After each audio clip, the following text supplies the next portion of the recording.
Queridos e amados irmãos, que a doce e gloriosa paz do Senhor Jesus seja com todos.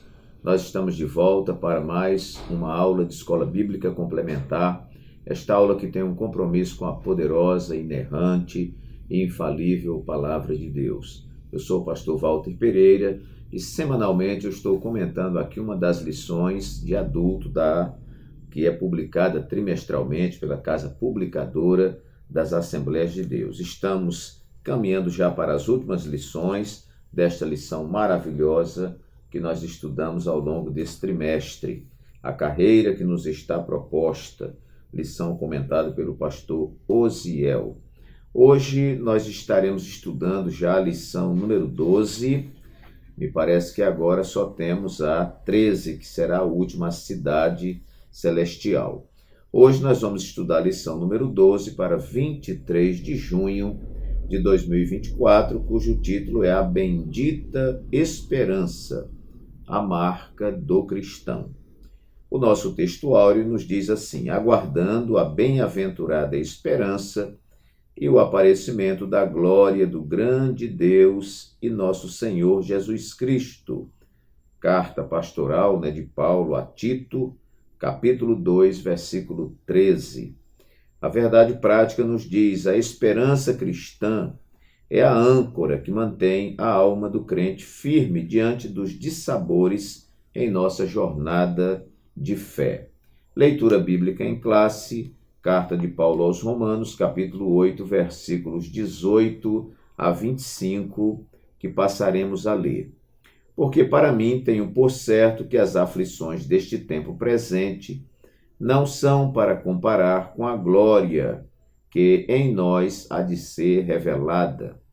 Porque a ardente expectação da criatura espera a manifestação dos filhos de Deus, porque a criação ficou sujeita à vaidade, não por sua vontade, mas por causa do que a sujeitou, na esperança de que também a mesma criatura será liberta da servidão da corrupção, para a liberdade da glória dos filhos de Deus. Porque sabemos que toda a criação geme e está juntamente com dores de parto até agora. E não só ela, mas nós mesmos, que temos as primícias do Espírito, também gememos em nós mesmos, esperando a adoção, a saber, a redenção do nosso corpo. Porque em esperança somos salvos. Ora, a esperança que se vê não é esperança, porque o que alguém vê, como o esperará? Mas se esperamos o que não vemos, com paciência o esperamos. Então, esta é a leitura bíblica em classe. Nossa lição dispõe aí de uma introdução. No primeiro tópico vai ser tratado aqui pelo comentarista para onde aponta a esperança do cristão. O segundo tópico vai tratar sobre a perspectiva escatológica da esperança cristã. E o terceiro tópico, a esperança cristã como âncora da alma. E, por fim, uma conclusão. Muito bem, queridos irmãos e ouvintes que nos assistem pelo rádio, pelas rádios web, que Deus vos abençoe muitíssimo, como eu falei, eu comento a nossa lição sempre em 10 tópicos. Não conheço um outro canal que faça esse tipo de comentário. Nós fazemos o comentário em 10 tópicos para que você possa acrescentar aí a sua aula, ao seu estudo, possa complementarizar o estudo da lição. Então, se você ainda não é inscrito no nosso canal, se inscreva, você não vai se arrepender.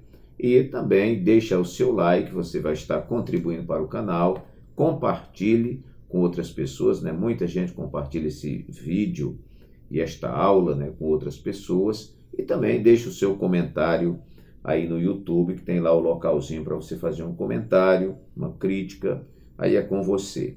Muito bem, a bendita esperança, a marca do cristão. Então, eu vou fornecer para os irmãos os 10 tópicos que nós construímos dentro de todo esse arcabouço da lição, dentro de todo esse conjunto de informações. A gente constrói aqui de forma sistemática 10 tópicos para te ajudar. Então, eu não vou estar tratando, eu não saio comentando os tópicos que já estão ali na lição, né? Mas eu crio os 10 tópicos e aí você distribui na sua aula como lhe convier. Então, eu coloquei aqui como primeiro tópico, bendita esperança como âncora da vida cristã. Esse comentário já está na lição, né? Então, a esperança é como uma âncora, né? Há aqui na nossa lição uma definição dessa questão da âncora, que logo mais nós vamos estar lendo aqui para os irmãos no meio do nosso comentário. Mas a âncora é um dispositivo que os navios utilizam, eles largam aquela âncora pesada e lá no fundo, né, do mar ele vai se prender, a âncora, né, ela vai se prender em alguma coisa e esse navio não vai ficar com o risco de se movimentar para onde não convém. Então, aqui o nosso autor da lição, ele trata essa esperança como uma âncora da vida cristã, algo que lhe segura, que lhe mantém firme. Então, vamos lá. Aqui no plano de aula da lição do mestre, na introdução, está dizendo assim: essa esperança é a âncora da nossa alma. Ela nos traz firmeza e solidez em tempos de grandes incertezas. Então é importante o crente estar firmado, né? Para que ele não fique sendo jogado de um lado para o outro, né? E essa âncora que nos firma é justamente a esperança. Na nossa verdade prática vai dizer, a esperança cristã é a âncora que mantém a alma do crente firme diante dos dissabores em nossa jornada de fé. E agora nós vamos para o terceiro tópico e subtópico primeiro, onde tem também um comentário. É aqui onde explica a questão da âncora, né? Então aqui nós temos a esperança cristã como âncora da alma, é o terceiro tópico. Primeiro subtópico, nossa esperança como âncora. Podemos descrever a âncora como uma pesada peça de ferro presa a uma corrente grossa e lançada ao fundo do mar com o propósito de manter um navio parado. O escritor aos Hebreus descreve a esperança cristã como uma âncora da alma segura e firme durante a jornada com Cristo. Está lá em Hebreus 6, 18 e 19. Esta âncora representa tudo o que sustenta e estabiliza a alma do crente em tempos de incerteza. Pronto, primeiro tópico, então, resolvido. Bendita esperança como âncora da vida cristã. O segundo tópico que eu coloquei aqui, bendita esperança fundamentada na ressurreição de Jesus Cristo. Ora, irmãos, se Jesus tivesse sido apenas um pregador, houveram muitos outros pregadores. Se Jesus tivesse simplesmente morrido em uma cruz, muitas pessoas naquela época de Jesus morriam em cruz também.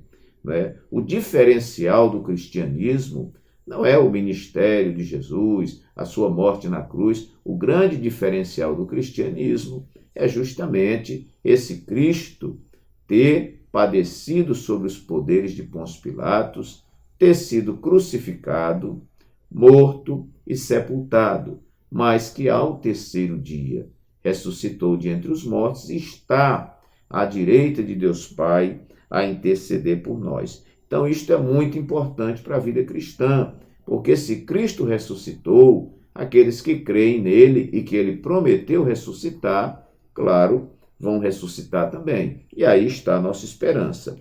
Vamos ver a introdução da lição, que vai dizer assim: nesse sentido, a esperança cristã tem o seu fundamento na ressurreição do Senhor Jesus. 1 de Pedro, capítulo 1, versículos 3 e 21. É uma obra poderosa de Deus que move a Igreja de Cristo a trabalhar pela causa do seu reino. Muito bem. Primeiro tópico, subtópico 2, tem aí outro comentário também interessante, que vai dizer: o assunto da esperança cristã está bem presente nas cartas apostólicas de Paulo.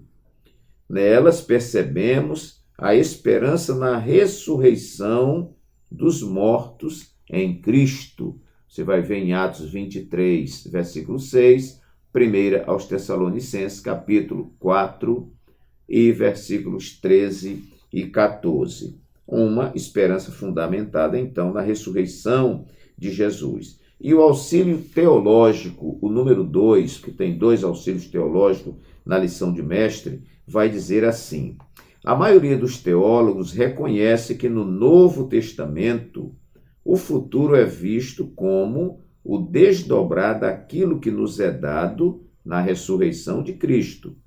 Sua ressurreição era o tema principal da pregação da igreja primitiva. No dia de Pentecostes, Pedro centralizou a atenção em Jesus. Paulo proclamou que Cristo ressuscitou dos mortos e foi feito as primícias dos que dormem. E mais embaixo nós temos um complemento dizendo: a ressurreição de Cristo, mediante o Espírito Santo, é, portanto, a garantia de que seremos ressuscitados e transformados de tal maneira que no corpo ressuscitado será imortal e corruptível. Digo, aqui parece que houve um erro de digitação. Bom, a ressurreição de Cristo, mediante o Espírito, é, portanto, a garantia de que seremos ressuscitados e transformados, de tal maneira que, vamos dizer, este corpo ressuscitado será imortal e incorruptível, e não corruptível. Houve um erro aqui de digitação, mas já corrigimos então. Muito bem, então, bendita esperança fundamentada na ressurreição. A ressurreição de Cristo traz um grande fortalecimento, não é, para a convicção cristã, para a vida cristã. Porque nós sabemos que assim como Cristo ressuscitou, nós também que cremos um dia, né, se tivermos morrido, ressuscitaremos primeiro, a Bíblia diz assim. E se estivermos vivos, seremos transformados num abrir e fechar de olhos, não é, ante, não é, o toque da última trombeta. Terceiro tópico eu coloquei: bendita esperança que aguarda a volta de Jesus. Ninguém vai falar em esperança na vida cristã pensando apenas na morte, né?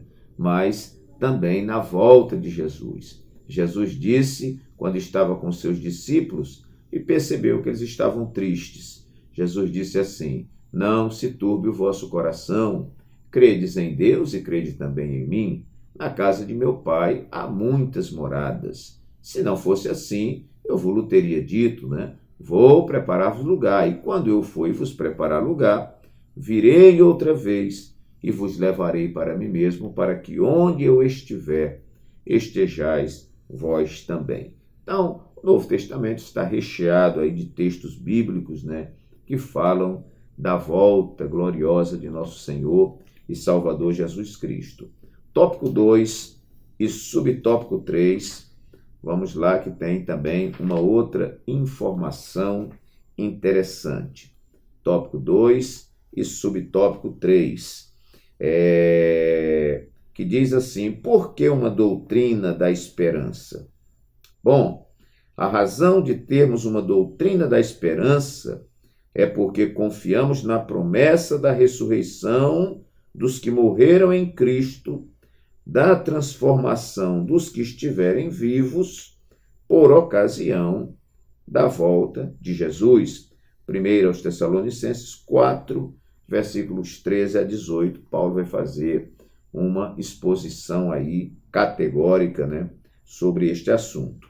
Então, a igreja está firmada nessa esperança, né, da volta de nosso Senhor e Salvador Jesus Cristo. Agora, terceiro tópico e subtópico 3, aqui onde fala mantendo firme a esperança, nos diz assim: à luz do Novo Testamento, afirmamos que a segunda vinda de Cristo é o grande motivo para o crente permanecer firme e manter sua esperança, de modo que isso requer uma vida de pureza para desfrutar da promessa de ser como Jesus é.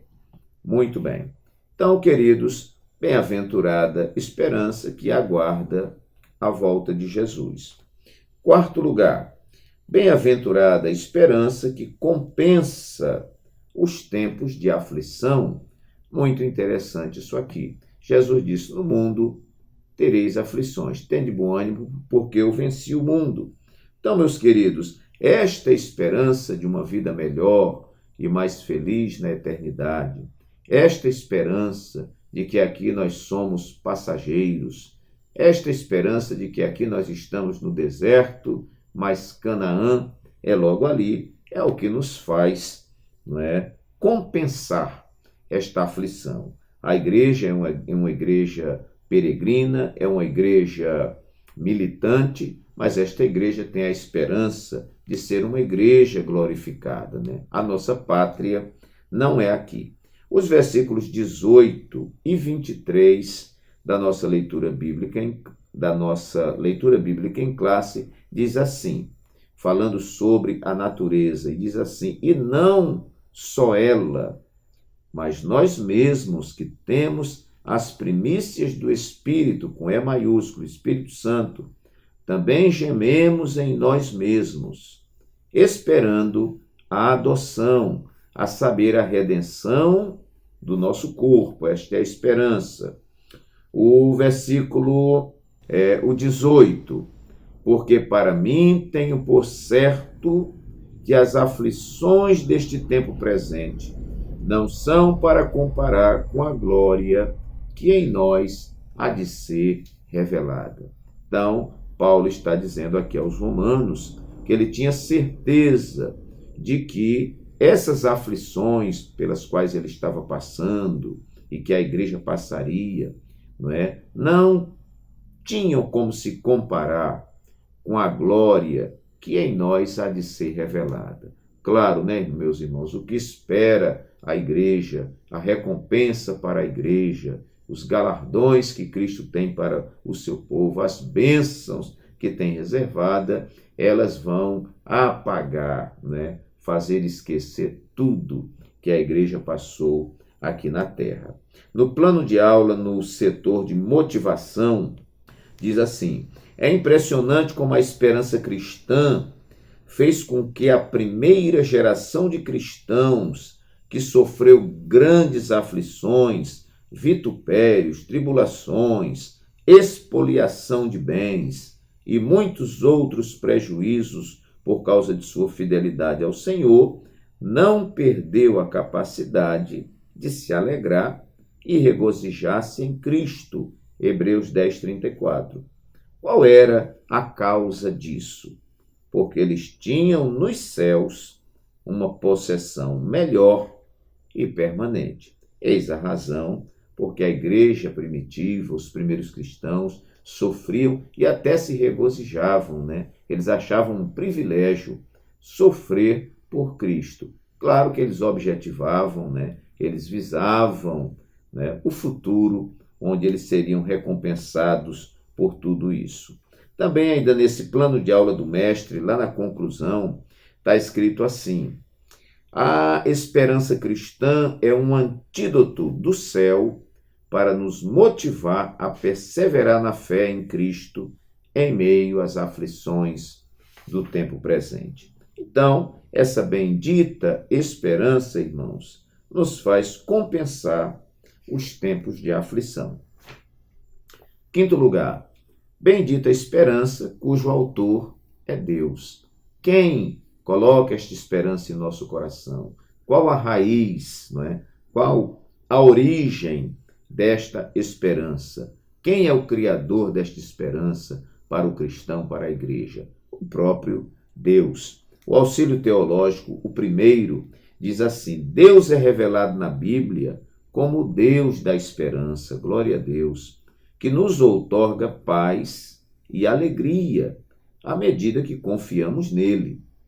A garantia da esperança do crente é dupla: o amor de Deus, que enviou Jesus para morrer em nosso lugar, e os atos poderosos do Espírito Santo, que nos levam a abundar em esperança pela virtude do Espírito Santo.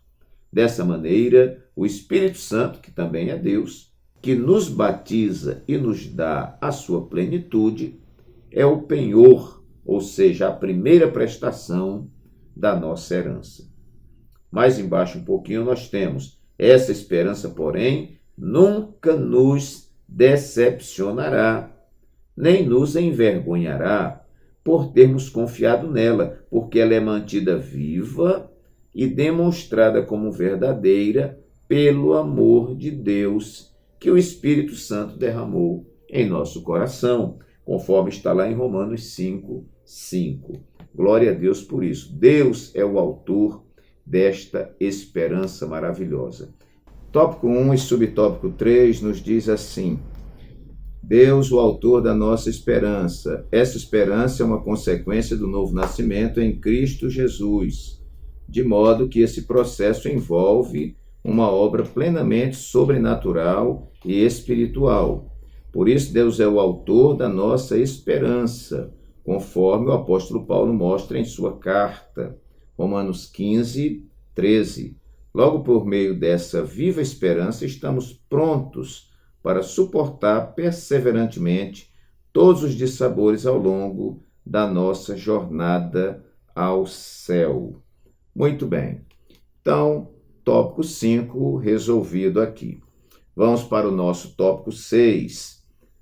Bendita esperança apoiada nas Escrituras. Ora, meus amados irmãos, examinando as Escrituras, nós vamos ver a Bíblia recheada de promessas de Deus. Eu digo que a leitura das Escrituras, ela nos transforma a cada dia. A Bíblia é o nosso alimento espiritual, é o nosso guia, é o nosso mapa, lâmpada para os nossos pés é a tua palavra, disse o salmista, e luz para o meu caminho. Então, nós vamos ver aqui no segundo tópico e subtópico 2, que tem aqui também uma observação que vai dizer assim: nesse aspecto, o que a palavra de Deus diz a respeito do que nos aguarda na eternidade com Cristo é glorioso e incomparável, em que as aflições do tempo presente não podem ser comparadas com a glória a ser revelada em nós. Romanos 8:18. Então, queridos, estar apoiado nas Escrituras é ter a esperança reavivada, porque é lendo as Escrituras que nós vamos ver como foi que Cristo morreu, como ele ressuscitou, as promessas em cima desta ressurreição de Cristo. Se Cristo ressuscitou, logo também nós ressuscitaremos.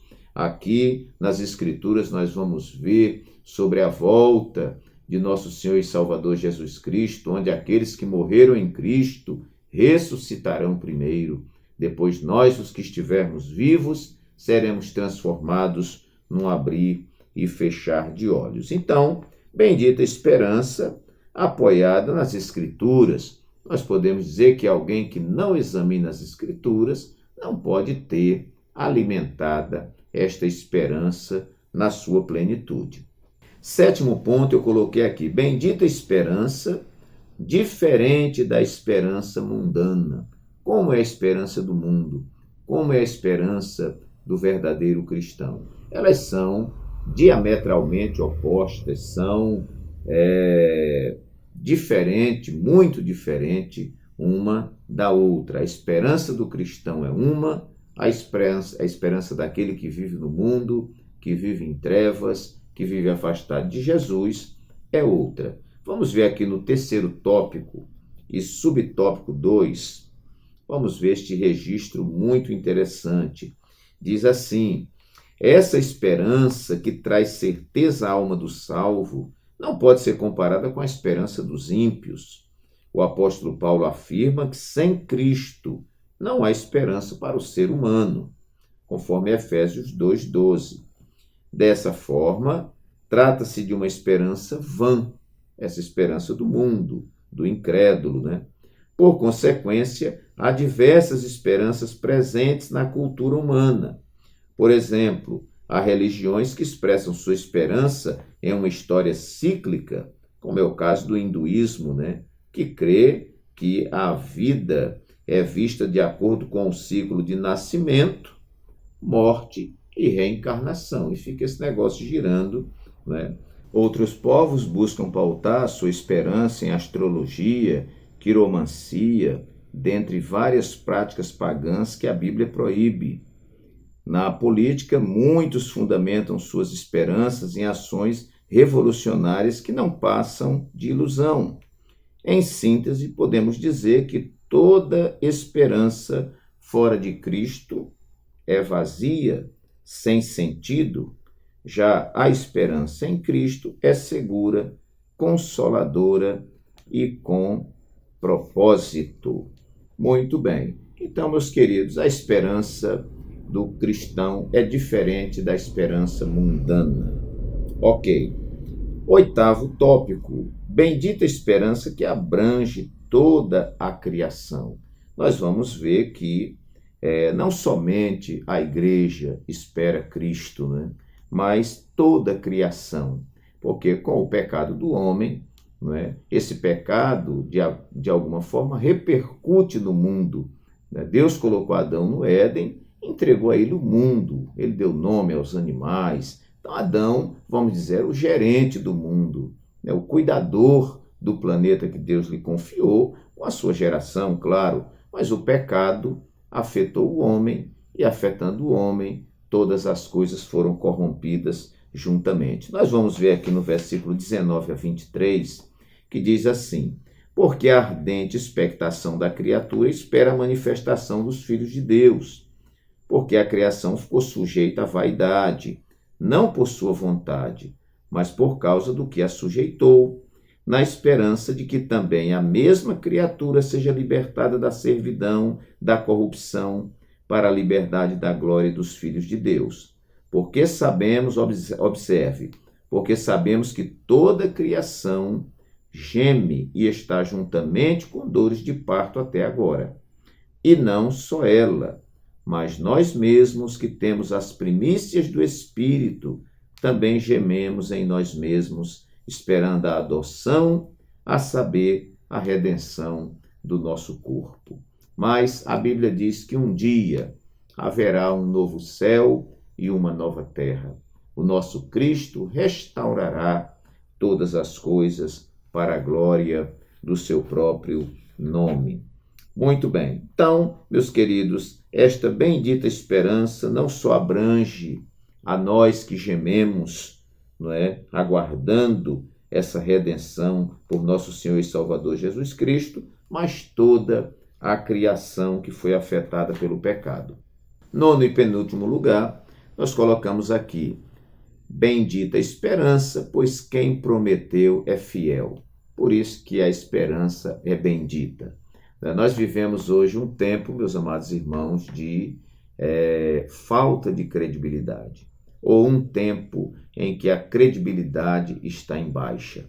A gente recorda muito um tempo em que um aperto de mão confirmava um negócio. A palavra de um homem tinha um peso muito grande. Hoje, existem homens que têm uma palavra de manhã, uma tarde e uma noite. E se você acordar ele de madrugada, ele já tem uma outra palavra. Faz um negócio, daqui a pouco desfaz, promete e não cumpre. Né? Nós temos aí a nossa frustração com a política, né?